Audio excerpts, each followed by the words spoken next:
الحمد للہ وکفیٰ والصلاة والسلام علی عبادہ الذین اصطفیٰ، خصوصاً علی افضلہم وخاتم النبیین محمد الامین وعلی آلہ وصحبہ اجمعین۔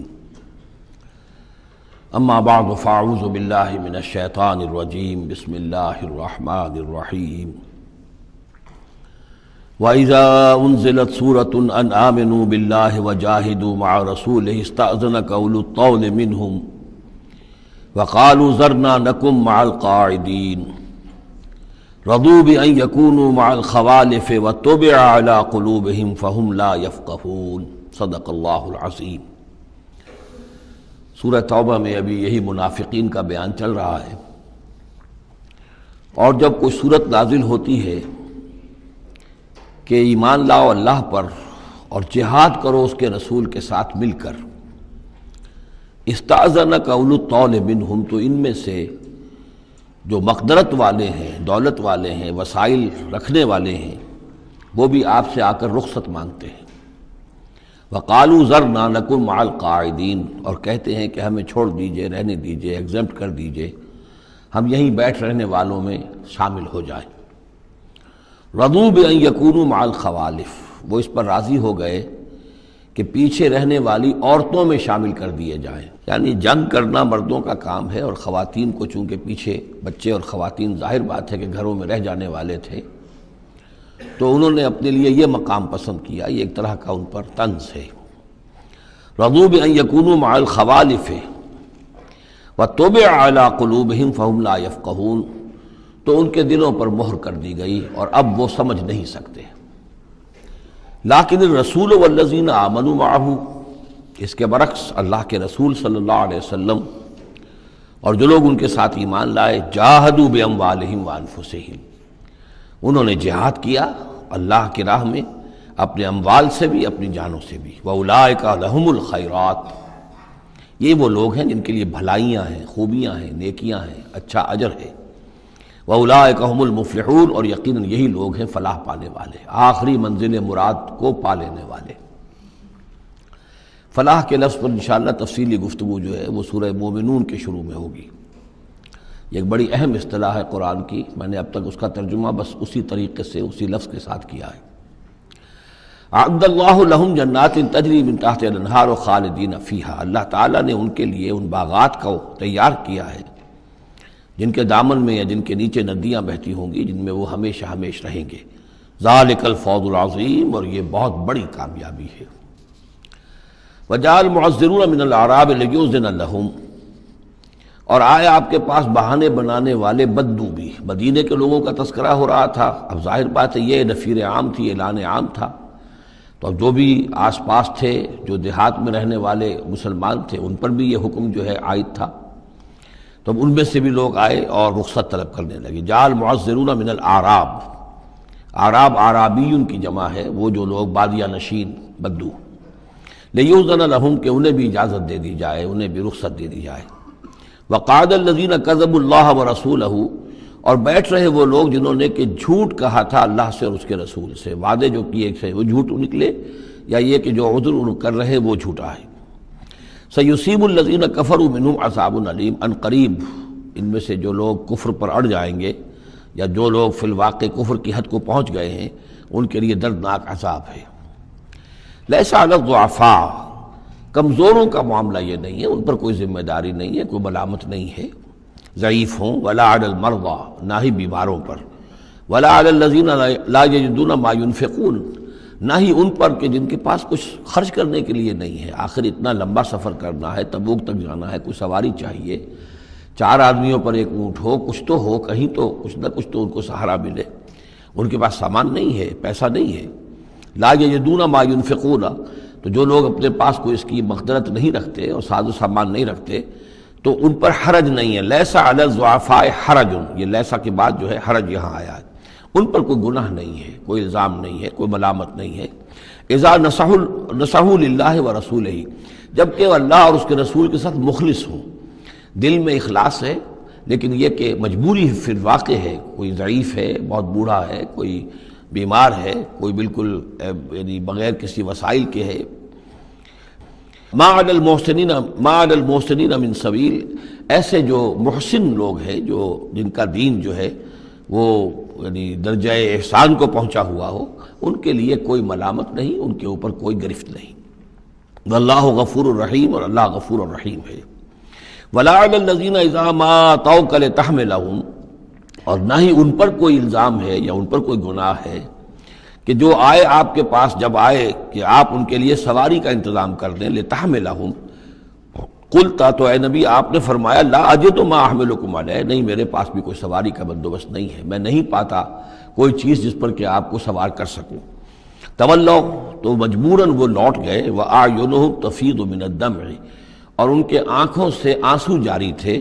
حزناً، اس حزن کی وجہ سے، اس رنج اور غم کی وجہ سے، اللہ یجدوا ما ينفقون، کہ ان کے پاس نہیں ہے جسے وہ خود خرچ کر سکیں اور اپنے لیے کسی سواری کا بندوبست کر سکیں۔ ایک طرف یہ جذبہ ہے، چاہتے ہیں، جانا چاہتے ہیں، لیکن مجبوری ہے، اس مجبوری کی بنا پر بھی اگر وہ رک رہے ہیں تو ان کو صدمہ ہے، افسوس ہے، رو رہے ہیں۔ دوسری طرف وہ ہیں جو اولو طول ہیں، ان کے پاس سب کچھ موجود ہے، وسائل و ذرائع ہیں، لیکن جانے کو تیار نہیں۔ انما السبیل علی الذین یستأذنونک وہم اغنیاء، ملامت اور الزام تو ان لوگوں پر ہے کہ جو آپ سے رخصت مانگتے ہیں جبکہ وہ غنی ہیں، مالدار ہیں۔ رضوا بأن یکونوا مع الخوالف، وہ راضی ہو گئے اس پر کہ وہ پیچھے رہنے والی خواتین ہی کے ساتھ ہو جائیں۔ وطبع اللہ علی قلوبہم، اللہ نے ان کے دلوں پر مہر کر دی، فہم لا یعلمون، اور اب وہ صحیح علم سے بے بہرہ ہو چکے ہیں۔ یعتذرون الیکم اذا رجعتم الیہم، اب یعتذرون چونکہ یہ فعل مضارع ہے تو یہ بھی ہو سکتا ہے کہ کر رہے ہیں ترجمہ ہو کہ وہ اب بہانے بنا رہے ہیں یا عذر پیش کر رہے ہیں، اور یہ بھی کہ کریں گے۔ تو اس اعتبار سے یہ آیات یہ بھی ممکن ہے کہ اثناء سفر میں، واپسی کا جو سفر ہے تبوک سے، اس میں نازل ہوئی ہوں، اور یہاں پھر ہم مستقبل کے حوالے سے اس کا ترجمہ کریں گے، اور یہ بھی ہو سکتا ہے کہ مدینے واپس تشریف لانے کے بعد یہ آیات نازل ہوئی ہوں، تو اب حال میں اس کا ترجمہ ہوگا۔ بہانے بنائیں گے وہ لوگ کہ جن کی طرف کہ تم جاؤ گے لوٹ کر، یا بہانے بنا رہے ہیں تمہارے پاس آ کر وہ لوگ کہ جن کے پاس تم آ گئے ہو لوٹ کر، یہ دونوں ترجمے ممکن ہیں۔ قل لا تعتذروا، کہہ دیجئے یا کہہ دیجئے گا کہ اب بہانے مت بناؤ، کوئی عذر مت تراشو،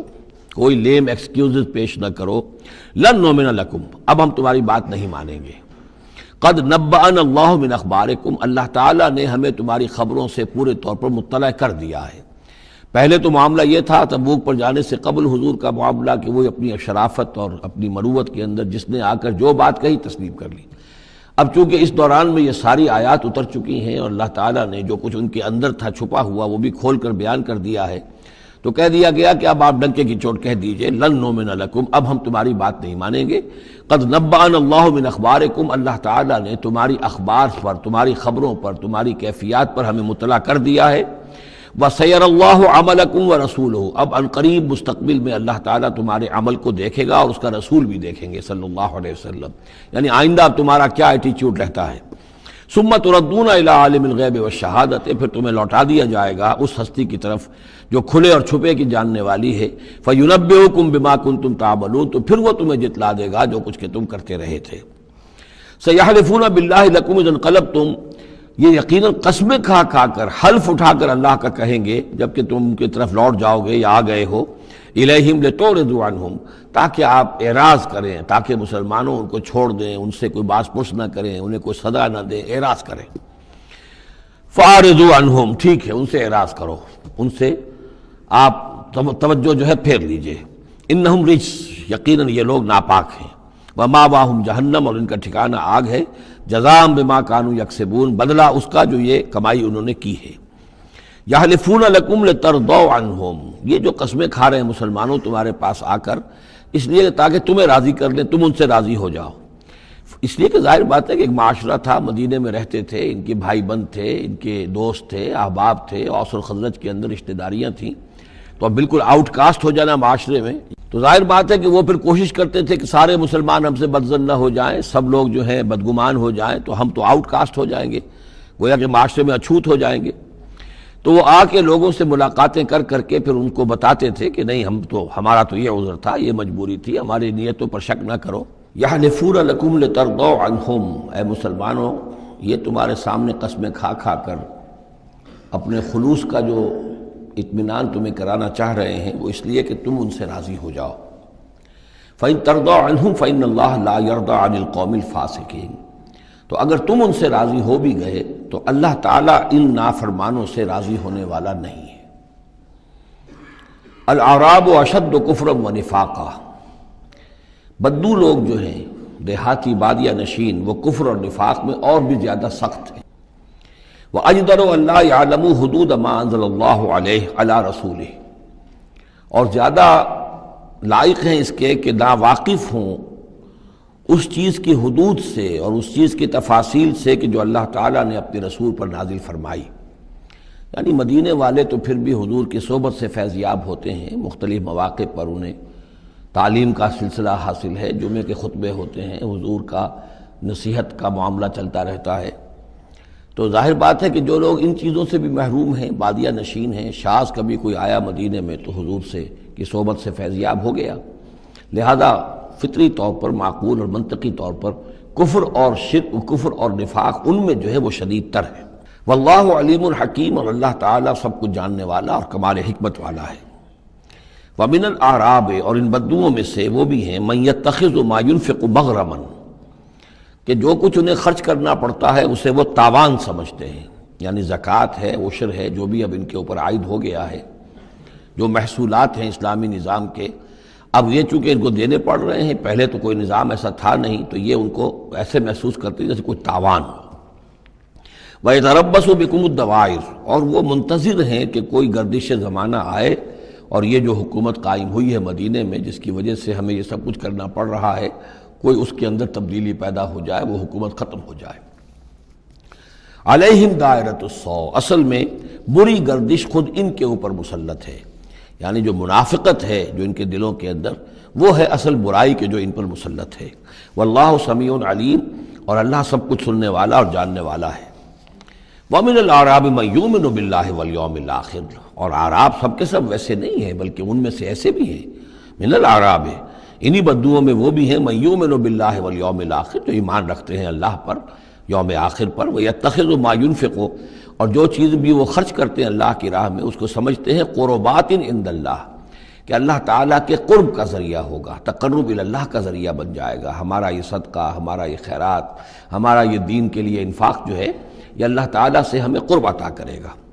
وصلوات الرسول، اور رسول صلی اللہ علیہ وسلم کی طرف سے عنایتیں ہوں گی اور ان کی دعائیں ہماری شامل حال ہو جائیں گی، گویا کہ صاحب ایمان بھی تھے ان بدوؤں میں، سب کے سب منافق ہی نہیں تھے۔ الا انہا قربۃ لہم، آگاہ ہو جاؤ، ہاں ان کا یہ انفاق اللہ کی راہ میں خرچ کرنا یقیناً ان کے لیے باعث تقرب ہے اللہ کے لیے، اللہ کے نزدیک۔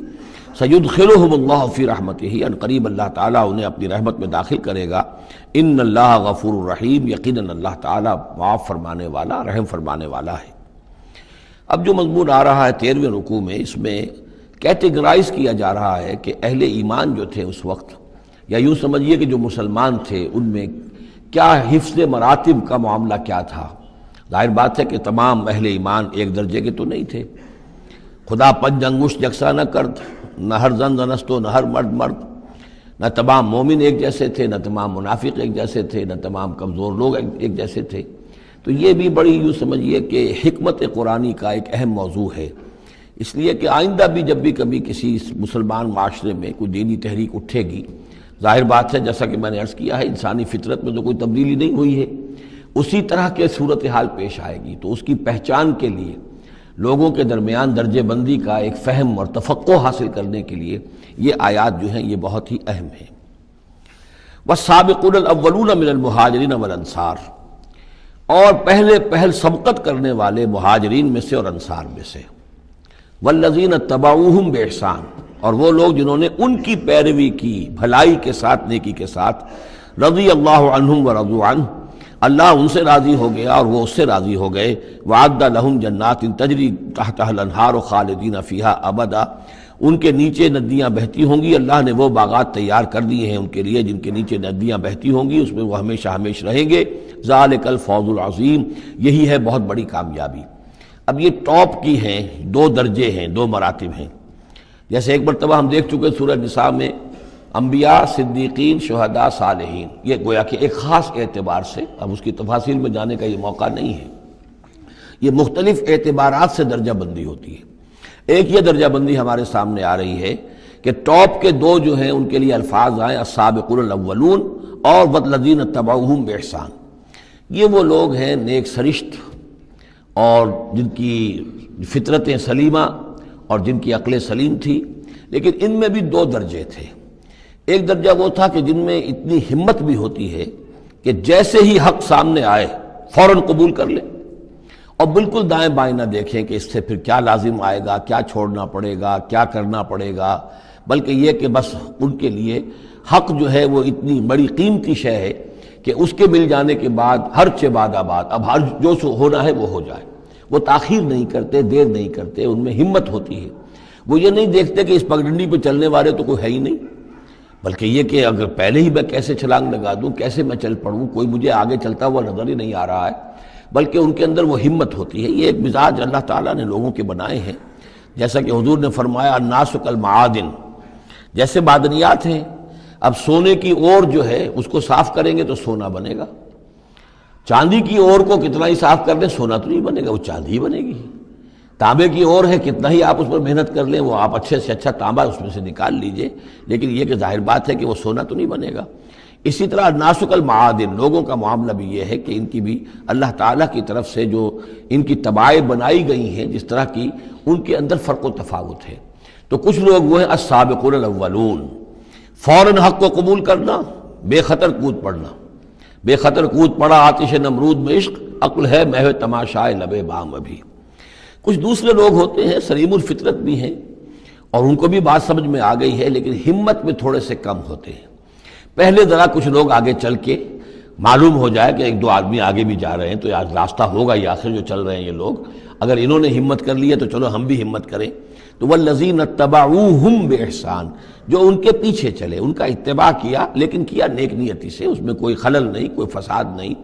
وہ بات باقی ساری ٹھیک ہے، بس تھوڑی سی اس کو کہنا چاہیے کہ جس کو ہمت کہا جائے، وہ ہمت کے اندر جو ہے ہمت مرداں، وہ اس کے اندر کوئی کمی ہے۔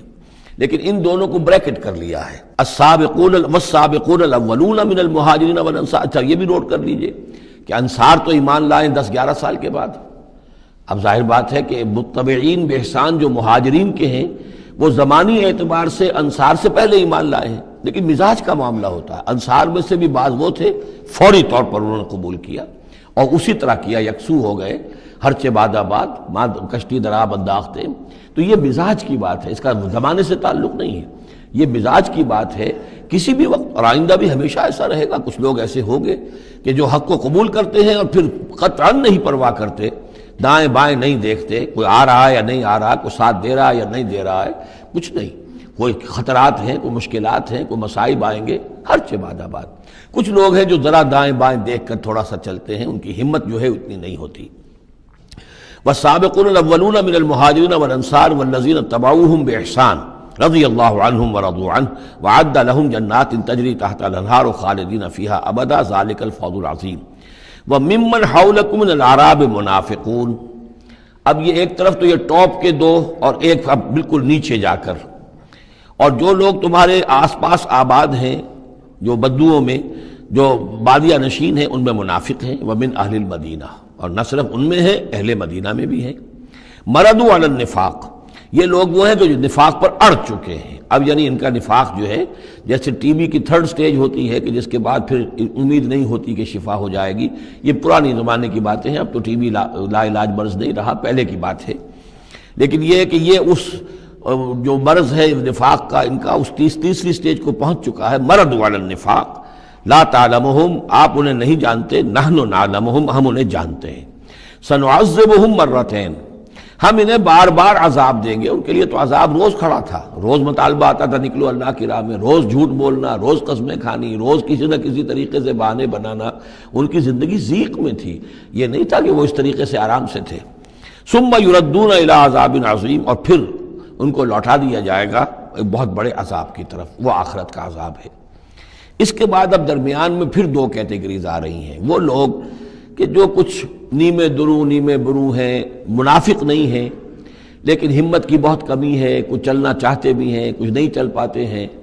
کچھ چلتے ہیں لیکن کبھی کبھی کسی سے غلطی بھی ہو جاتی ہے، کوئی ہمت بھی کرتے ہیں لیکن کبھی کوئی غلبہ ہو جاتا ہے، کوئی کسل ہو جاتا ہے، کوئی سستی طاری ہو جاتی ہے۔ اب ان کی کیٹیگری آ رہی ہے، لیکن ان کو بھی دو حصوں میں تقسیم کریں گے۔ وَآخَرُونَ اعْتَرَفُوا بِذُنُوبِهِمْ، اور کچھ لوگ اور ہیں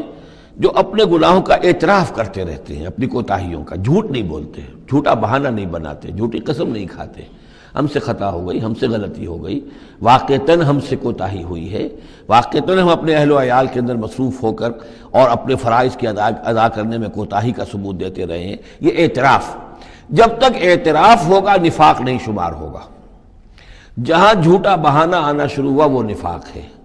اور جہاں جھوٹی قسم آ گئی وہ نفاق کی دوسری سٹیج ہے، اور اس کے بعد تیسری سٹیج یہ ہوتی ہے کہ اہل ایمان سے انہیں ضد ہو جاتی ہے، قد ہو جاتی ہے، دشمنی ہو جاتی ہے کہ یہ بے وقوف لوگ جو ہیں ان کی وجہ سے ہم پریشان ہو رہے ہیں، اگر یہ بھی ہماری طرح بیٹھ رہے تو ہمیں بھی کوئی پوچھے نہیں اور کوئی ہمارے اوپر بھی کوئی عتاب نہ آئے۔ یہ چونکہ فوراً وہ تو جیسے ہی آواز آئی اور یہ چل پڑتے ہیں، لہذا بجائے اس کے کہ ان کے بارے میں اچھے احساسات و جذبات ہوں کہ چلیے اللہ ان کو توفیق دے رہا ہے، بلکہ ان سے ایک دشمنی اور ایک ان کے دلوں کے اندر عداوت پیدا ہو جاتی ہے، وہ ہے نفاق۔ یہ اور کیٹیگری ہے کہ جو نفاق سب سے نیچے کر لیجئے، اور سب سے اوپر وہ دو ہیں، والسابقون الاولون من المہاجرین والانصار والذین اتبعوہم بإحسان۔ اب ان کے درمیان میں یہ دو سٹیجز ہیں۔ وآخرون اعترفوا بذنوبہم، اور کچھ لوگ اور ہیں جنہوں نے اپنی کوتاہیوں کا، اپنی تقصیر کا اعتراف کیا۔ خلطوا عملا صالحا وآخر سیئا، انہوں نے کچھ گڈمٹ کیا ہوا ہے، نیک کام بھی کرتے ہیں، اثار بھی کرتے ہیں، انفاق بھی کرتے ہیں، لیکن یہ کہ کبھی کوئی غلط کام بھی کر بیٹھتے ہیں، کوئی بری حرکت بھی سرزد ہو جاتی ہے۔ عسى الله ان يتوب عليهم، اللہ تعالیٰ امید دلاتا ہے کہ اللہ تعالیٰ ان کی توبہ کو قبول فرمائے گا اور ان کی توبہ جو ہے ان کو توبہ کی توفیق دے گا۔ ان اللہ غفور الرحیم، یقیناً اللہ تعالیٰ غفور اور رحیم ہے۔ اس میں شان نزول کے اعتبار سے ایک روایت بھی ہے، حضرت ابو لبابہ تھے رضی اللہ تعالیٰ عنہ اور ان کے کچھ ساتھی تھے، ان سے غزوہ تبوک کے موقع پر یہ کوتاہی ہو گئی کہ کسل کی وجہ سے اور مال اور دنیا میں اپنے مصروفیات اور مشاغل کی وجہ سے نہیں جا سکے، لیکن یہ ہے کہ ان کو شدید فوراً ہی احساس ہو گیا کہ ان سے تو بہت بڑی غلطی ہوئی ہے، بڑی خطا ہو گئی ہے، بڑی کوتاہی ہوئی ہے، اور اس احساس کی وجہ سے اس درجے ان کو اندر جو ہے ندامت کے جذبات پیدا ہوئے کہ انہوں نے اپنے آپ کو مسجد نبوی کے ستونوں سے باندھ لیا کہ اب حضور ہی آئیں گے اور اگر اعلان فرمائیں گے کہ ہماری توبہ قبول کرنی ہے اللہ تعالیٰ نے اور اپنے دست مبارک سے ہمیں کھولیں گے، تب ہم یہاں سے آزاد ہوں گے، ورنہ ہم یہیں پر اپنی جانیں دے دیں گے، اپنے آپ کو باندھے رکھیں گے ان ستونوں کے ساتھ۔ پھر حضور واپس تشریف لائے ہیں، اور یہ آیات جب نازل ہوئیں، عسى الله ان يتوب عليهم، اللہ تعالیٰ ان قریب، یا اللہ توقع ہے اللہ ان کی توبہ قبول فرمائے گا، تب حضور نے آ کر انہیں کھولا اور انہیں یہ خوشخبری دی کہ ان کی توبہ جو ہے اللہ نے قبول کر لی ہے۔ یہ وہی بات ہے جو سورہ نساء میں بھی ہم پڑھ چکے ہیں، ثم یتوبون من قریب، وہ لوگ انما التوبۃ علی اللہ للذین یعملون السوء بجہالۃ ثم یتوبون من قریب، فوری طور پر جو ہے انسان کے اندر وہ ایمانی جذبات جو ہیں دوبارہ عود کر آئیں اور وہ فوراً توبہ کرے، تو ایسی توبہ کا قبول کرنا جو ہے اللہ تعالیٰ نے گویا کہ اپنے ذمے واجب ٹھہرایا ہوا ہے۔ البتہ یہ کہ پھر ان کے بارے میں خاص طور پر یہ حکم ہوا، خذ من اموالہم صدقۃ، روایت میں تو یہ آتا ہے کہ وہ خود بھی لے کر آئے تھے مال کہ یہ اللہ تعالیٰ کے جو ہماری توبہ قبول کی ہے تو ہم یہ اس کے شکرانے کے طور پر اللہ کی راہ میں یہ مال پیش کرتے ہیں اپنا، لیکن یہ کہ یہ قاعدہ کلیہ بھی ہے کہ خذ من اموالہم صدقۃ، جہاں تک منافقین کا معاملہ تھا روک دیا گیا، ان کے اب آپ صدقات قبول نہ کیجئے، اب ان کے نفقات اللہ کے ہاں قبول نہیں ہوں گے، لیکن یہ چونکہ ضعفاء ہیں، یہ کمزور ہیں، یہ منافق نہیں ہیں مخلص، کمزور مخلص ہیں، لہذا ان کے لیے کہ ان کے اموال میں سے صدقہ آپ قبول فرما لیجئے۔ خذ من اموالہم صدقۃ تطہرہم وتزکیہم بہا، اس طرح ان کے مال سے صدقہ قبول کرنے کا نتیجہ یہ نکلے گا کہ آپ ان کو پاک کریں گے اور تزکیہ کریں گے ان کا اس صدقے کے ذریعے سے۔ وصلی علیہم، ان کے لیے دعائیں کیجئے، ان صلاتک سکن لہم، یقیناً نبی آپ کی دعا جو ہے ان کے حق میں وہ بہت ہی سکون بخش ہے کہ انہیں یہ خیال ہو کہ ہم سے جو خطا ہوئی تھی ہم نے بھی استغفار کیا، توبہ کی ہے، اور اللہ کے رسول بھی ہمارے لیے دعا کر رہے ہیں۔ واللہ سمیع علیم، اور اللہ سب کچھ سننے والا اور جاننے والا ہے۔ الم یعلموا ان اللہ هو یقبل التوبۃ عن عبادہ، کیا وہ نہیں جانتے کہ اللہ تعالیٰ اپنے بندوں کی توبہ قبول فرماتا ہے؟ وَيَأْخُذُ الصَّدَقَاتِ، اللہ تعالیٰ بندوں کے صدقات قبول کرتا ہے، یعنی اللہ کا احسان ہے۔ صدقہ وہ شے ہے، خیرات وہ شے ہے، حضور نے اپنے اوپر حرام کی، اپنی اولاد پر حرام کی ہے۔ اللہ تعالیٰ کی وہ شان ہے، وہ الغنی ہے، لیکن وہ کہتا ہے میں تو قبول کرتا ہوں، میں میرے دین کے لیے تم خرچ کرتے ہو، میرے لیے میری رضا جوئی کے لیے خرچ کرتے ہو، تو میں تو تمہارے صدقات کو قبول کرتا ہوں۔ فرمایا کہ الم یعلموا ان اللہ هو يقبل التوبۃ عن عباده ويأخذ الصدقات، وہ صدقات قبول فرما لیتا ہے، وان اللہ هو التواب الرحیم، اور وہ تو بہت ہی توبہ کا قبول فرمانے والا اور بہت رحم فرمانے والا ہے۔ وقل اعملوا، لیکن ساتھ ہی آپ ان کو، وہی جو کمزور لوگ تھے، کہہ دیجئے، یہ بھی کہہ دیجئے اعملوا، اب دیکھو عمل کرو، اب محنت کرو، اثر نو کمر کسو، پہلے سے بڑھ کر اب سرفروشی اور جانفشانی ہونی چاہیے۔ فَسَيَرَى اللَّهُ عَمَلَكُمْ وَرَسُولُهُ، تو آئندہ اللہ بھی اور اس کے رسول بھی تمہارے عمل کو دیکھیں گے، تمہارا رویہ کیا رہتا ہے، تم نے کتنی اصلاح کی ہے، دوبارہ تو نہیں پھر تمہارا قدم پھسل رہا ہے۔ والمومنون، اور اہل ایمان بھی دیکھیں گے۔ وَسَتُرَدُّونَ إِلَىٰ عَالِمِ الْغَيْبِ وَالشَّهَادَةِ، اور پھر وہ وقت آ جائے گا جب تمہیں لوٹا دیا جائے گا اس کی طرف کہ جو کھلے اور چھپے سب چیز کا جاننے والا ہے۔ فَيُنَبِّئُكُم بِمَا كُنتُمْ تَعْمَلُونَ، اور پھر وہ تمہیں بتا دے گا جو کچھ کہ تم کرتے رہے تھے، تمہارے سارے اعمال سامنے آئیں گے۔ فَمَن يَعْمَلْ مِثْقَالَ ذَرَّةٍ خَيْرًا يَرَهُ وَمَن يَعْمَلْ مِثْقَالَ ذَرَّةٍ شَرًّا يَرَهُ، اس کے بعد تو دودھ کا دودھ، پانی کا پانی ہو ہی جانا ہے۔ وَآخَرُونَ مُرْجَوْنَ لِأَمْرِ اللَّهِ، اب یہ اس ضعفاء میں سے ایک سیکنڈ کیٹیگری ہے۔ یہ سیکنڈ کیٹیگری وہ ہے کہ جو اس میں 3 اصحاب ہیں، اور ان میں خاص طور پر کعب ابن مالک رضی اللہ تعالیٰ عنہ ایک انصاری صحابی، ان کی طویل ترین حدیث جو ہے بخاری شریف میں آئی ہے، جنہوں نے سارا یہ واقعہ درج کیا ہے۔ مولانا مودودی نے تفہیم القرآن میں بھی وہ پوری نقل کی ہوئی ہے، تو اس لیے حدیث کی کتاب کا ملنا شاید آپ کے لیے مشکل ہو، لیکن یہ کہ تفہیم القرآن عام طور پر مل جاتی ہے، تو وہاں وہ واقعتاً سبق آموز ہے بہت، کہ وہ پورا معاشرہ کیا تھا، کیا تعلقات تھے حضور کے اور صحابہ کے۔ اب حضور سزا دے رہے تھے تو کس طور سے دے رہے تھے، جن کو سزا دی جا رہی تھی ان کے احساسات کیا تھے، معاشرے میں جو لوگ تھے ان جن کو سزا دی گئی تھی ان کے جو رشتہ دار تھے، یہاں تک کہ ان کی بیویاں، ان کا کیا طرز عمل تھا۔ تو یہ ایک جو اسلامی معاشرہ ہونا چاہیے صحیح معنی میں، اور جماعتی زندگی، دینی جماعتی زندگی جس پر ہونی چاہیے، اس کی بہترین تصویر ہے کہ جو اس طویل حدیث میں آئی ہے۔ یہ 3 حضرات ایسے تھے کہ جن کے ساتھ معاملہ وہی ہوا کہ یہ بھی کوئی ڈھیل دیتے رہے، اچھا چلیں گے، کل چلے جائیں گے۔ حضرت کعب ابن مالک فرماتے ہیں کہ میں ان دنوں بہت ہی صحت مند بھی تھا، میرے پاس مال بھی بہت تھا، میرے پاس جو اونٹنی تھی وہ بھی بہت تگڑی تھی، اور میں نے کہا چند دن اور حضور تو چلیں گے 30,000 کا لشکر لے کر، تو ظاہر بات ہے رفتار جو ہے کم ہوگی، تم ابھی اور گھر میں ٹھنڈی چھاؤں جو ہے گھر کی اور اپنے باغ کی اور اپنے جو ہے آرام کر لو، پھر تیزی کے ساتھ دوڑتے ہوئے جا کے حضور سے مل جانا۔ اب شیطان جو ہے اسی طریقے سے تعویق کراتا ہے، تاخیر کراتا ہے، تاکہ یہ کہ پھر ہوتے ہوتے اچانک ایک دن محسوس ہوا کہ اب تو چاہے میں کتنا ہی تیز دوڑوں میں حضور سے نہیں مل سکتا، بس وہ ہاتھ پاؤں ڈھیلے پڑ گئے۔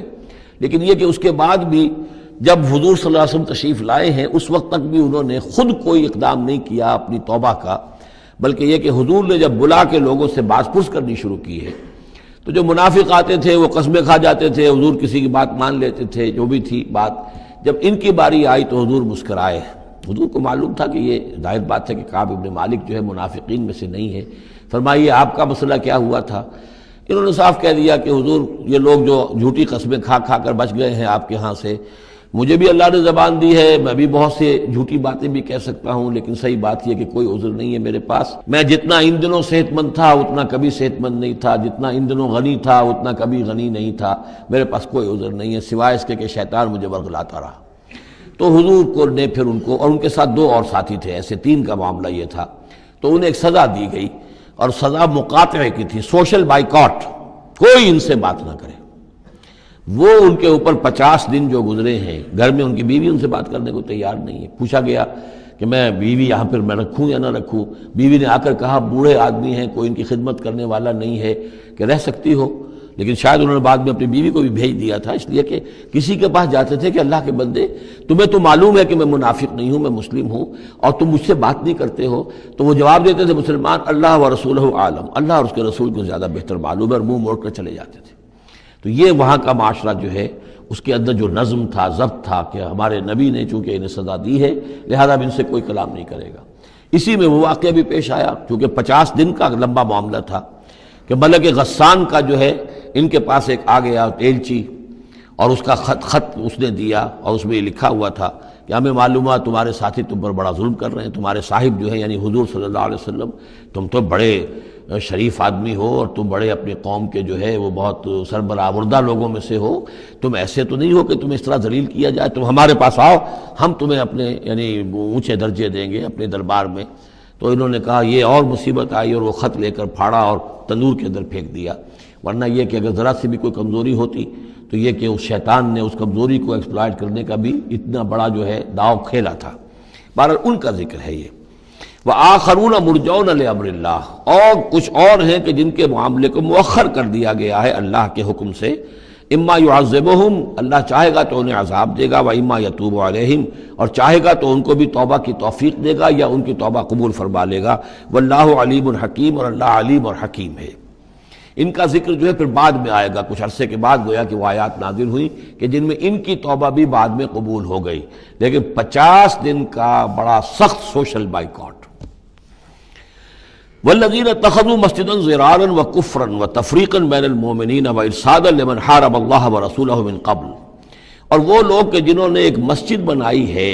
ضرار کے طور پر، زدم زدہ، ضرر سے ضرار باب مفعلہ ہے، وکفرا اور کفر کے لیے، وتفریقا بین المؤمنین اور اہل ایمان میں تفریق پیدا کرنے کے لیے، وارصادا لمن حارب اللہ ورسولہ اور ان لوگوں کو گھات فراہم کرنے کے لیے، جائے پناہ دینے کے لیے کہ جو اللہ اور اس کے رسول سے جنگ کر رہے ہوں، من قبل، جو کہ اس سے پہلے سے اللہ اور اس کے رسول سے جنگ کر رہے تھے۔ یہ مسجد ضرار بنائی تھی منافقین نے مدینہ کے اندر، اور مسجد قباء کے قریب کے علاقے ہی میں تھی یہ، اور یہ اصل میں اس کے پیچھے ایک شخص تھا ابو عامر راہب، خزرج کا یہ شخص تھا، اور یہ شخص بھی ویسے بڑا عالم شخص تھا، اور یہ عیسائی ہو گیا تھا اور راہب ہو گیا تھا، جیسے کہ ورقہ ابن نوفل تھے، وہ قرشی تھے، لیکن وہ بھی ان کی طبیعت سلیم تھی،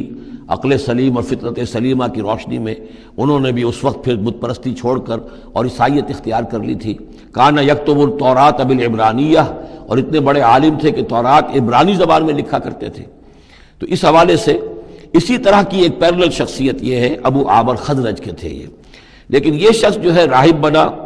لیکن اس کو معاملہ برعکس ہوا۔ ورقہ ابن نوفل نے تو حضور کی تصدیق کی، جب حضرت خدیجہ رضی اللہ تعالی عنہا لے کر گئی ہیں حضور کو، ان کا کہ یہ وہی ناموس ہے جو موسیٰ اور عیسیٰ پر آیا تھا، اور اللہ کرے کہ میں اس وقت تک زندہ رہوں جب کہ آپ کی قوم آپ کو یہاں سے نکال دے گی۔ تو حضور حیران ہوئے، اب مخرجیہم، کیا یہ لوگ مجھے یہاں سے نکال دیں گے؟ تو ان کا کہ ہاں یہ معاملہ ایسا ہی ہے جس کے ساتھ بھی ہوا ہے، پھر اس کی قوم نے اس کے ساتھ دشمنی کی ہے۔ تو برعکس رویہ یہ تھا اس کا ابو عامر خزرجی کا کہ یہ جو ہے حضور کا شدید ترین دشمن ہو گیا۔ بدر کی شکست جب ہو گئی کفار کو، تو پھر یہ مکے ہی میں جا کر آباد ہو گیا، اور وہاں یہ سازش کرتا رہا، اور یہ فوج جو ابو سفیان لے کر آئے احد میں، اس کے پیچھے بھی اس کی سازش کار فرما تھی، اور احد میں ساتھ آیا مشرکین کے، اور وہاں آ کر اس نے مسلمانوں کے جب لشکر آمنے سامنے ہوئے تھے دامن احد میں، تو اس نے باہر نکل کر تقریر کی تھی انصار مدینہ پر جو بھی اثرات اس کے تھے، قدیم کے نیک آدمی تھا، عالم آدمی تھا، زاہد آدمی تھا، راہب تھا، تو اس حوالے سے اس نے چاہا تھا کہ انصار کو برگشتہ کریں محمد رسول اللہ صلی اللہ علیہ وسلم سے کہ وہ علیحدہ ہو جائیں، لیکن اس کی کوئی چال چلی نہیں تھی، کامیاب نہیں ہو پائی تھی۔ پھر یہ کہ اس کے بعد جب حنین کی بھی جنگ ہو چکی، اور پھر تھک ہار کر جب اسے معلومات جزیرہ نمائے عرب میں تو میرے لیے کوئی جگہ نہیں ہے، تو پھر وہ شام چلا گیا تھا۔ شام میں مقیم رہ کر اس کا سلسلہ جنبانی جاری تھا مدینے کے منافقین کے ساتھ، اور وہاں سے اس نے انہیں حکم دیا کہ ایک مسجد بناؤ، ہو ذرا مدینے سے باہر، تاکہ جو بھی ہمارے سازشی عناصر ہیں وہ وہاں جمع ہو سکیں۔ یہ آپ کہیں گے مسجد ہے، یہ تو ہم مسجد میں نماز پڑھنے کے لیے جمع ہوتے ہیں، اور چونکہ مدینے سے ذرا باہر ہوگی لہذا اس کی خبریں بھی عام طور پر لوگوں کو نہیں ملیں گی، باہر سے کوئی پیغام مجھے بھیجنا ہوگا میں وہاں پہنچا دوں گا۔ تو نام اس کا مسجد رکھا گیا، اصل میں وہ فتنے کا ایک مرکز تھا جو تعبیر کیا گیا۔ تو والذین اتخذوا مسجدا ضرارا وکفرا وتفریقا بین المؤمنین وارصادا لمن حارب اللہ ورسولہ، یہ تھے مقاصد اس مسجد کی تعمیر کے، مسجد نما عمارت جو انہوں نے بنائی تھی کہ وہ اصل میں مسلمانوں کو نقصان پہنچانے کے لیے، کفر کی تقویت کے لیے، اہل ایمان میں تفریق پیدا کرنے کے لیے، اور جو بھی اللہ اور اس کے رسول کے دشمن ہیں ان کو ایک جائے پناہ اور ان کے لیے ایک گھات کی جگہ کہ وہ وہاں جا کر آ کر بیٹھے، جی مسافر ہیں، مسجد کے اندر ٹھہرے ہوئے ہیں، ان کے اوپر کوئی جو ہے کوئی تعارض ان سے نہ کرے۔ وَلَيَحْلِفُنَّ إِنْ أَرَدْنَا إِلَّا الْحُسْنَى، اور عن قریب وہ قسمیں کھا کھا کر کہیں گے کہ نہیں نہیں حضور، ہماری کوئی بری نیت نہیں تھی، کوئی ارادہ نہیں تھا، بلکہ یہ کہ ہم نے تو نیکی کا ارادہ کیا تھا۔ اصل میں دوسری مسجد ہم سے دور پڑتی تھی، کچھ جماعت میں ہماری کچھ نمازیں رہ جاتی تھی جماعت سے، ہم نے کہا کہ ہم ایک مسجد اور بنا لیں تاکہ ہماری تمام جو نمازیں ہیں باجماعت ادا ہو جائیں۔ واللہ یشہد انہم لکاذبون، اللہ گواہی دیتا ہے کہ یہ جھوٹے ہیں۔ لا تقم فیہ، انہوں نے آ کے حضور سے درخواست کی، ایک دفعہ حضور آپ تشریف لے چلیے، آپ کے آنے سے وہاں بڑی برکت ہو جائے گی، تو آپ مسجد جو ہے ہماری اس کو بھی یہ سعادت نصیب ہو جائے کہ آپ قدم رنجاں فرمائیں وہاں، لیکن اللہ تعالیٰ نے بر وقت روک دیا۔ لا تقم فیہ ابدا، اے نبی آپ اس مسجد میں کبھی کھڑے نہ ہوں۔ لمسجد اسس علی التقوی من اول یوم، یقیناً وہ مسجد جو پہلے دن ہی سے تقوی پر تعمیر کی گئی، مسجد قباء قریبی تھی، اور یہ وہ مسجد ہے کہ جو سب سے پہلے تعمیر ہوئی ہے اور اس کی بنیاد تقوی پر تھی۔ حضور جب ہجرت کا سفر اختیار کر کے آئے تھے، مدینے پہنچے تو وہاں پہلا پڑاؤ تھا، مدینے سے 3 میل باہر، اس پڑاؤ کی جگہ پر یہ وہ مسجد قباء ہے۔ تو مسجد اسس علی التقوی من اول یوم، پہلے دن سے جو مسجد جو ہے تقوی پر جس کی بنیاد رکھی گئی، احق ان تقوم فیہ، وہ زیادہ حقدار ہے، مستحق ہے اس کی کہ آپ اس میں کھڑے ہوں، اس میں نماز پڑھیں۔ فیہ رجال یحبون ان یتطہروا، اس میں وہ لوگ ہیں کہ جن کو بڑی پسند ہے یہ بات کہ وہ بہت پاک رہیں، بہت پاک رہیں۔ واللہ یحب المطہرین، اور اللہ تعالیٰ کو ایسے لوگ بہت پسند ہیں کہ جو بہت زیادہ پاکی کو پسند کرتے ہوں۔ ان سے پوچھا گیا پھر مسجد قباء والے مسلمانوں سے کہ آپ لوگوں کی وہ کون سا وصف ہے آپ کا جس کی وجہ سے اللہ تعالیٰ نے اتنی مدح فرمائی ہے کہ یہ بڑے متطہرین ہیں، مطہرین، اور اللہ ان کو پسند کرتا ہے؟ تو انہوں نے فرمایا کہ ہم قضاء حاجت کے بعد ڈھیلے بھی استعمال کرتے ہیں اور پھر پانی سے بھی طہارت کرتے ہیں۔ تو یہ دونوں طریقے سے وہ اپنا استنجا جو ہے وہ پوری طریقے سے کرتے تھے، اسی کو سمجھا گیا ہے کہ اللہ تعالیٰ نے اس کی تعریف فرمائی ہے۔ فیہ رجال یحبون ان یتطہروا واللہ یحب المطہرین افمن اسس بنیانہ علی تقوی من اللہ ورضوان، تو کیا بھلا وہ کہ جس نے اپنی بنیاد رکھی ہو اپنی عمارت کی تقوی پر اللہ کی طرف سے اور اس کی رضا پر، وہ بہتر ہے، ام من اسس بنیانہ، یا وہ کہ جس نے اپنی تعبیر کی بنیاد رکھی ہے علی شفا جرف ہار،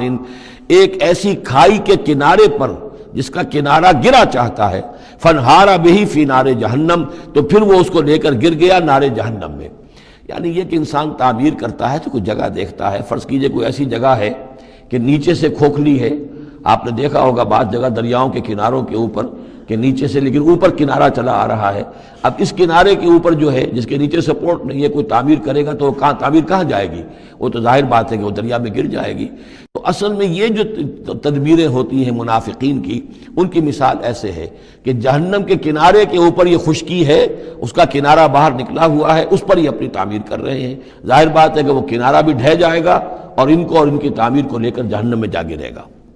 واللہ لا یہدی القوم الظالمین، اور اللہ تعالیٰ ایسے ظالم لوگوں کو راہیاب نہیں کرتا۔ لا یزال بنیانہم الذی بنوا ریبۃ فی قلوبہم، یہ عمارت جو انہوں نے بنائی ہے، یعنی یہ جو بھی منافقت کی عمارت انہوں نے تعمیر کی ہے اور تانا بانا بنا ہے، یہ عمارت جو انہوں نے بنائی ہے اب رہے گی ان کے دلوں میں، شکوک و شبہات پیدا کیے رکھے گی، الا ان تقطع قلوبہم، الا یہ کہ ان کے دل کے ٹکڑے کر دیے جائیں۔ اس کو یوں سمجھیے کہ اگر فرض کیجئے کسی کے جسم میں کینسر بہت پھیل گیا ہو تو ظاہر بات ہے آپریشن نہیں ہو سکتا، کیا کریں گے آپ؟ پورے جسم کے ٹکڑے کر دیں گے؟ وہ تو اس ٹیشو میں بھی ہے، اس ٹیشو میں بھی ہے، اس ٹیشو میں بھی ہے، وہاں بھی پہنچ گیا ہے، یہاں بھی پہنچ گیا ہے، اب ممکن نہیں۔ تو اسی طریقے سے ان کے دلوں کے اندر اس کی جڑیں اتنی گہری جا چکی ہیں منافقت کی کہ ان کے دلوں سے منافقت کی جڑیں نکل ہی نہیں سکتی، الا یہ کہ دل کے ٹکڑے ٹکڑے کر دیے جائیں، دل ریشہ ریشہ کر دیا جائے تو جو آپ جڑیں نکال لیں، ورنہ اس کے بغیر ممکن نہیں ہے۔ یعنی اس درجے راسخ ہو چکے ہیں۔ لا یزال بنیانہم الذی بنوا ریبۃ فی قلوبہم الا ان تقطع قلوبہم واللہ علیم حکیم، اللہ تعالی علیم اور حکیم ہے۔ ان اللہ اشتری من المؤمنین انفسهم واموالهم بان لهم الجنہ، یہ دو آیات پھر بہت اہم آ گئی ہیں۔ یقیناً اللہ نے خرید لی ہے اہل ایمان سے ان کی جانیں بھی اور ان کے مال بھی، اس قیمت پر کہ ان کے لیے جنت ہے۔ یقاتلون فی سبیل اللہ، یہ ہے بیع و شراء جو ایک صاحب ایمان کی اللہ کے ساتھ ہو جاتی ہے۔ ان اللہ اشتری، صاحب ایمان بیچتا ہے، اللہ خریدتا ہے۔ ان اللہ اشتری من المؤمنین انفسهم واموالهم بان لهم الجنہ یقاتلون فی سبیل اللہ، وہ جنگ کرتے ہیں اللہ کی راہ میں، فیقتلون ویقتلون، تو قتل کرتے بھی ہیں قتل ہوتے بھی ہیں۔ 70 قتل کر دیے انہوں نے قرشی میدان بدر میں، 70 شہید ہو گئے دامن احد میں۔ وعد اللہ علیہ حقا، وعدن علیہ حقا، یہ وعدہ اللہ کے ذمے ہے، ثابت ہے، پختہ ہے، قائم ہے، یعنی جنت انہیں اللہ دے کر رہے گا۔ اس میں اصل میں جو بین السطور کہیے یا جو چیز پس منظر میں ہے وہ یہ ہے کہ ایک سودا ہوتا ہے نقد، آپ نے مال دیا اور قیمت لے لی، بات ختم ہو گئی۔ یہ جو اللہ کے ساتھ سودا ہے یہ ادھار ہے، یہاں سب کچھ لگا دو، خرچ کر دو، جان مال تن من دھن لگا دو، آخرت میں ملے گی جنت۔ جنت یہاں نہیں ہے، جنت وہاں ہے۔ تو چونکہ ادھار کا سودا ہے، اس پر دل میں کچھ نہ کچھ دغدغہ رہتا ہے۔ نو نقد نہ تیرا ادھار والی جو مثال ہے کہ 9 نقد نہ تیرا ادھار، ادھار کی 13 سے بہتر ہے کہ 9 جو نقد ملتے ہیں وہ لے لیے جائیں۔ تو اس حوالے سے جو ہے انسانی کمزوری بربنائے طبع بشری، اس کے اندر ایک دغدغہ رہتا ہے، اس کو اب کس زور کے ساتھ اس کی نفی کی جا رہی ہے۔ وعدن علیہ حقا، کوئی شک نہ کرو، یہ وعدہ ہے اس کے ذمے حق ثابت، فی التوراۃ والانجیل والقرآن، اور اللہ کی طرف سے اس وعدے کی توثیق 3 دفعہ ہو چکی ہے، تورات میں ہوئی، انجیل میں ہوئی، قرآن میں ہوئی۔ ومن اوفی بعہدہ من اللہ، اور اللہ سے بڑھ کر اپنے عہد کا وفا کرنے والا کون ہوگا؟ فاستبشروا ببیعکم الذی بایعتم بہ، پس خوشیاں مناؤ، جشن مناؤ اس بیع پر جو تم نے کی ہے۔ اب یہاں ایک لفظ اور آ گیا، بایعتم بہ، آپس میں جو سودا کیا ہے۔ مبایعت باب مفاعلہ، با یبیع بیچنا، یہ ثلاثی مجرد ہے، اور یہ جو ہے بیعت بنتی ہے بایع یبایع، آپس میں کوئی سودا کر لینا۔ تو فاستبشروا ببیعکم الذی بایعتم بہ، بس خوشیاں مناؤ اس بیع پر جس کا سودا تم نے اپنے اللہ سے کیا ہے۔ یہیں سے لفظ بیعت نکلا ہے۔ بیعت کیا ہے؟ ایک بندہ اللہ کے حوالے کرتا ہے اپنے آپ کو، لیکن چونکہ اللہ تعالیٰ تو سامنے خود موجود نہیں ہے، اس وقت اللہ کے رسول تھے، تو بیعت ہو رہی ہے اصل میں تو اللہ سے، بیع اللہ سے ہے اور بیعت رسول اللہ سے ہو رہی ہے صلی اللہ علیہ وسلم۔ دست مبارک اللہ کا نہیں ہے بلکہ اللہ کے رسول کا ہے۔ البتہ ایک جگہ ہم جا کر دیکھ لیں گے کہ فرمایا گیا کہ ایک تیسرا ہاتھ اور بھی ہے، انویزیبل ہاتھ، غیر مرئی ہاتھ اللہ کا بھی ہے، ید اللہ فوق ایدیہم، اللہ کا ہاتھ ان کے ہاتھوں کے اوپر ہے۔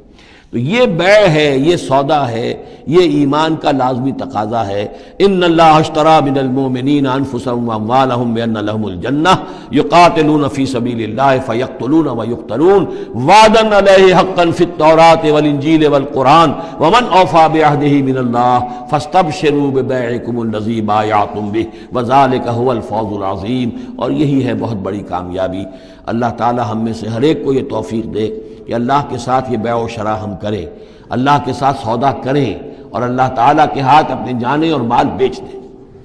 اب اس کا جو ظہور ہوگا انسانی شخصیت میں وہ کیا ہے؟ یہ آیت بھی بڑی ہی گمبھیر اور بڑی جامع آیت ہے، بہت جامع آیت ہے۔ اس میں 9 الفاظ آئے ہیں، التائبون العابدون الحامدون السائحون الراکعون الساجدون الآمرون بالمعروف والناہون عن المنکر والحافظون لحدود اللہ وبشر المؤمنین۔ توبہ کرنے والے، اللہ کی پرستش اور بندگی کرنے والے، اللہ کی حمد اور تعریف کرنے والے، دنیاوی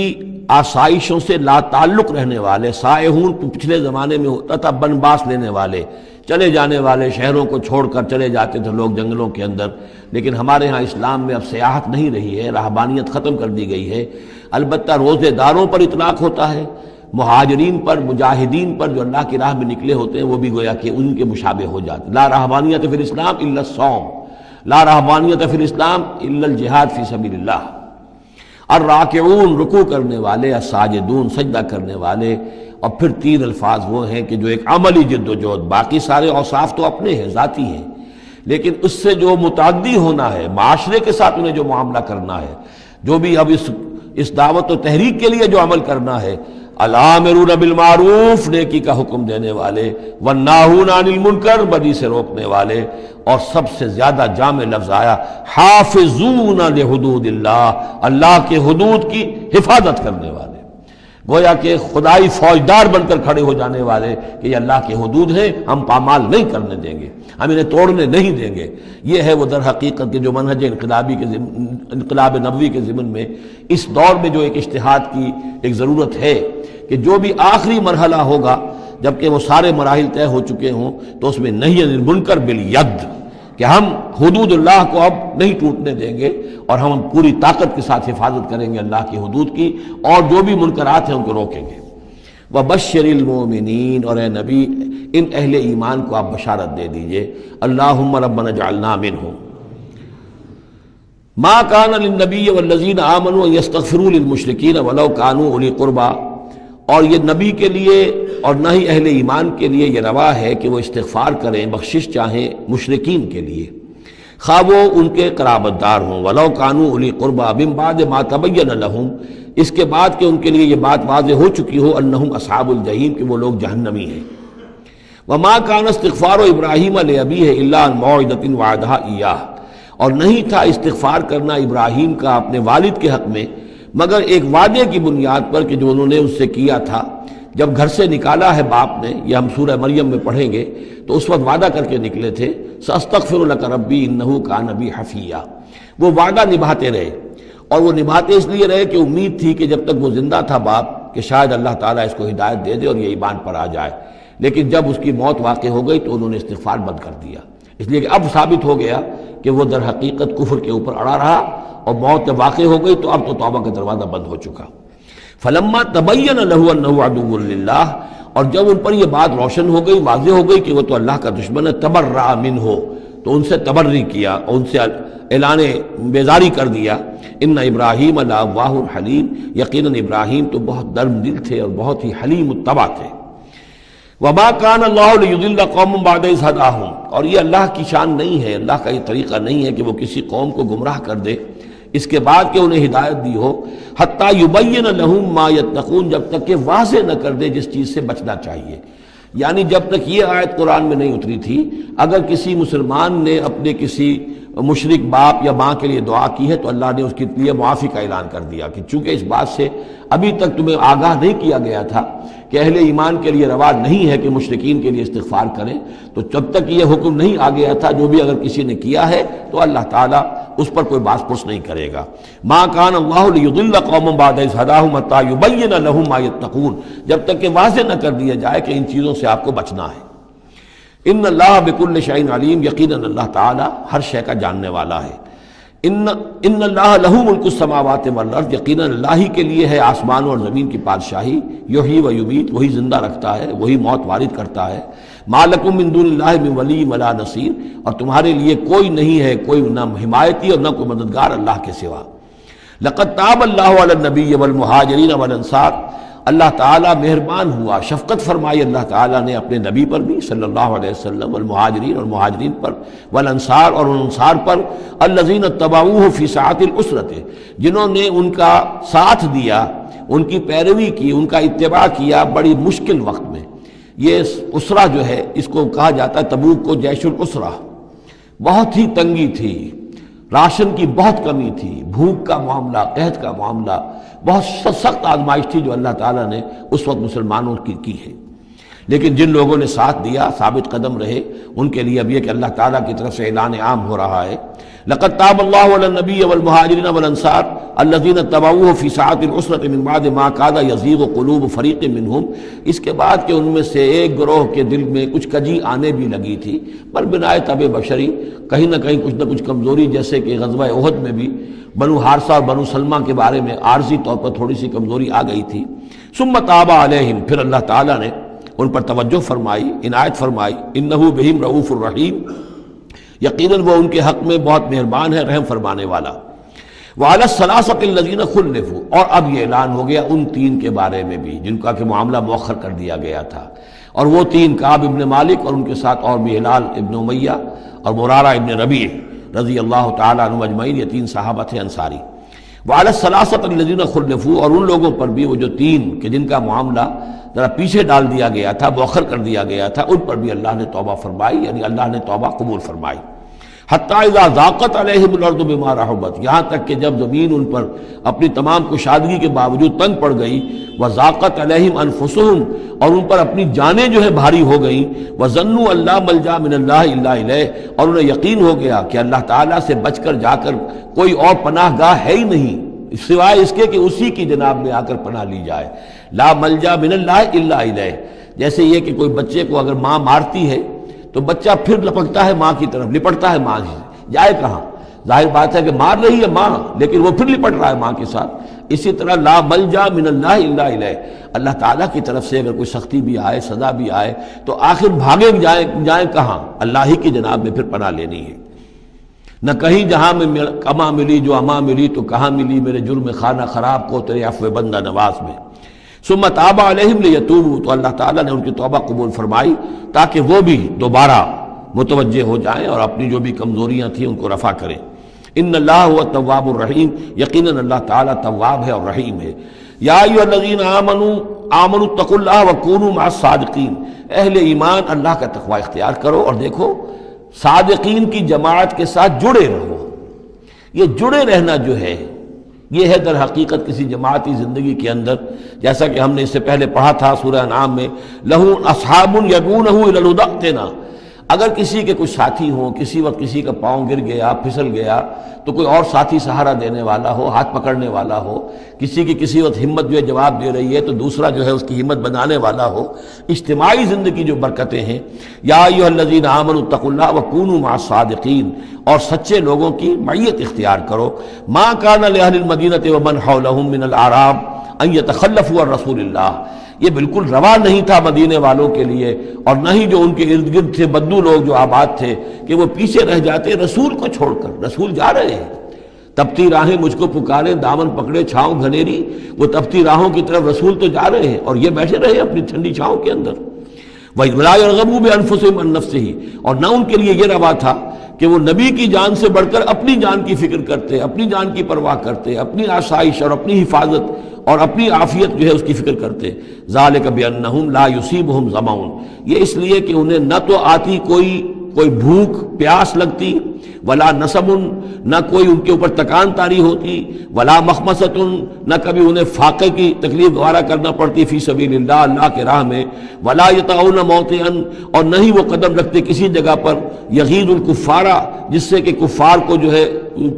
کے دلوں میں آگ لگے، ولا ینالون من عدو نیلا، اور نہ وہ لیتے اپنے دشمن سے کچھ بھی، کوئی بازی حاصل کرتے، کچھ پاتے، کچھ اس سے فتح حاصل کرتے، الا کتب لہم بہ عمل صالح، مگر یہ کہ ہر اس فعل کے ساتھ ساتھ ان کے اعمال میں عمل صالح نیکیوں کا اندراج ہوتا رہتا۔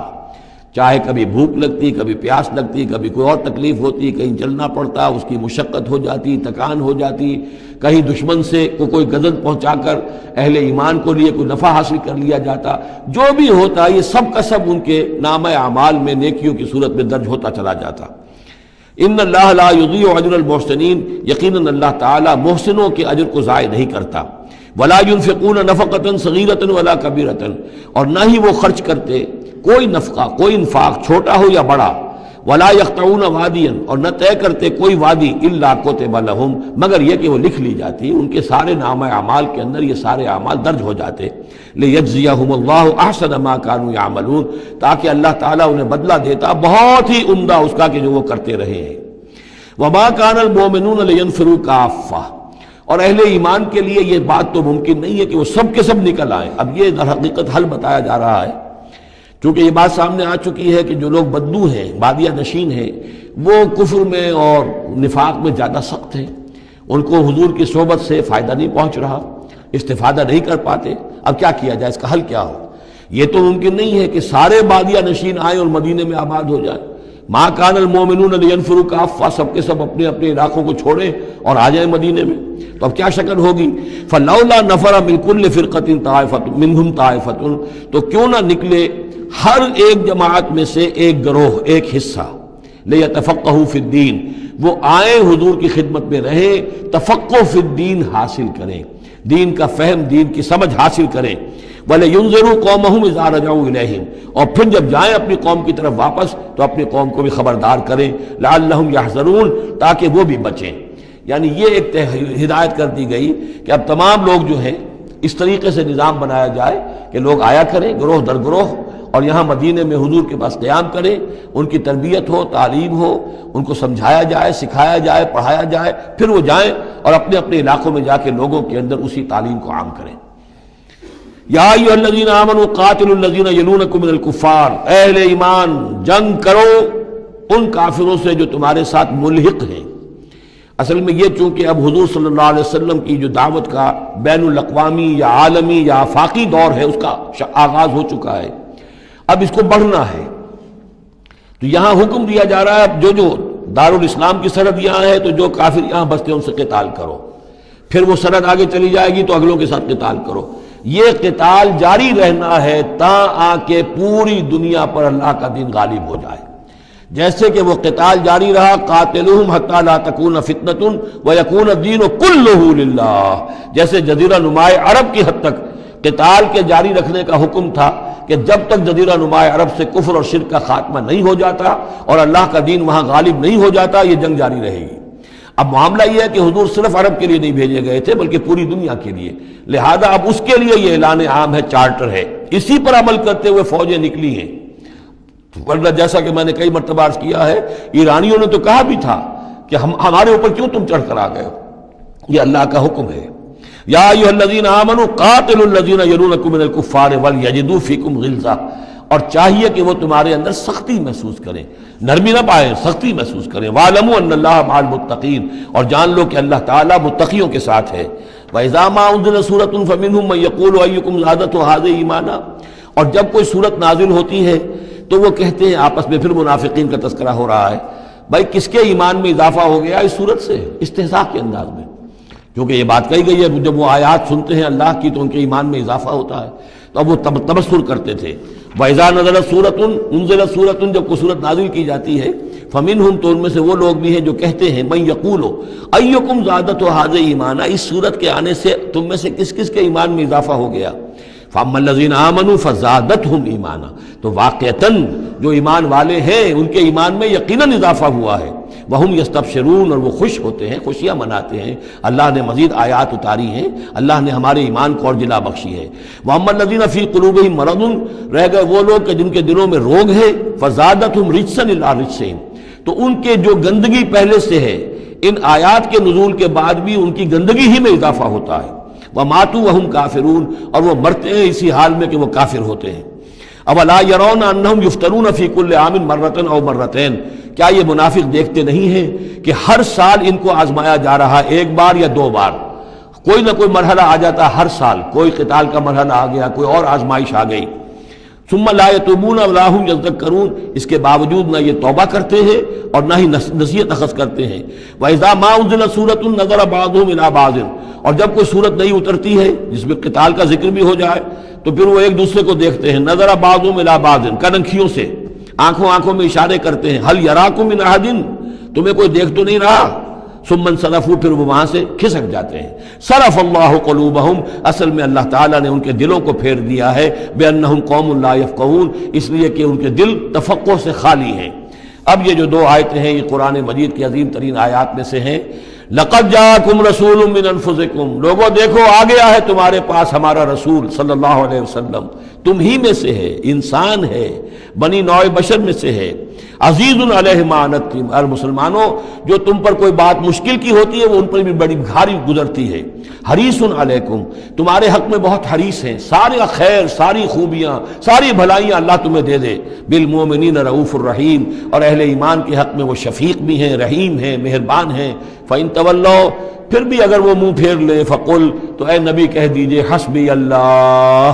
میرے لیے اللہ کافی ہے، لا الہ الا ہو، اس کے سوا کوئی معبود نہیں، علیہ توکل تو میں نے اس پر توکل کیا ہے، وہو رب العرش العظیم، اور وہ بہت بڑے عرش کا رب ہے، وہ عرش جو اس کا ہمارے تصور کے اندر آ ہی نہیں سکتا، رب العرش العظیم، بڑے عرش والا مالک ہے۔ بارک اللہ لی ولکم فی القرآن العظیم ونفعنی وإیاکم بالآیات والذکر الحکیم۔